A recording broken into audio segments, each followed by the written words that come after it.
ప్రభుత్వ ఉద్యోగుల కొత్త ఆరోగ్య పథకం ప్రారంభం వాయిదా. హైదరాబాద్ జూలై 15. తెలంగాణ ప్రభుత్వ ఉద్యోగులు, ఉపాధ్యాయులు, పెన్షనర్ల కోసం ప్రభుత్వం తీసుకురానున్న కొత్త ఉద్యోగుల ఆరోగ్య పథకం ప్రారంభం వాయిదా పడింది.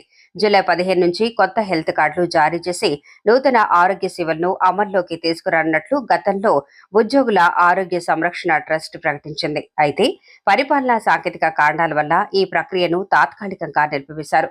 కొత్త ఆరోగ్య పథకం అమలుకు సంబంధించి విధి విధానాలు ఇంకా పూర్తి ఖరారు కాకపోవడం, వివిధ కార్పొరేట్ మరియు ప్రైవేటు ఆసుపత్రుల్లో అవగాహన ఒప్పందాలు పూర్తి కాకపోవడం ప్రధాన కారణాలుగా అధికారులు పేర్కొంటున్నారు.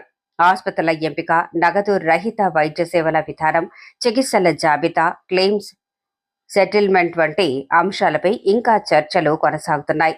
ఈ పథకం ద్వారా ప్రభుత్వ ఉద్యోగులు, ఉపాధ్యాయులు, పెన్షనర్లు మరియు వారి కుటుంబ సభ్యులకు మెరుగైన వైద్య సేవలు అందించాలని ప్రభుత్వం లక్ష్యంగా పెట్టుకుంది. కొత్త హెల్త్ కార్డుల ద్వారా రాష్ట్ర వ్యాప్తంగా ఎంపిక చేసిన నెట్వర్క్ ఆసుపత్రుల్లో క్యాష్లెస్ వైద్యం అందించేలా ఏర్పాట్లు చేస్తున్నారు. అయితే పథకం ప్రారంభం వాయిదా పడటంతో ఉద్యోగులు, పెన్షనర్లు కొంత నిరాశ వ్యక్తం చేస్తున్నారు. ఇప్పటికే పాత ఈహెచ్ఎస్ విధానంలో ఎదురవుతున్న సమస్యలకు త్వరితగతిన పరిష్కారం చూపుతూ కొత్త ఆరోగ్య పథకాన్ని వీలైనంత త్వరగా అమలు చేయాలని ఉద్యోగ సంఘాలు ప్రభుత్వాన్ని కోరుతున్నాయి.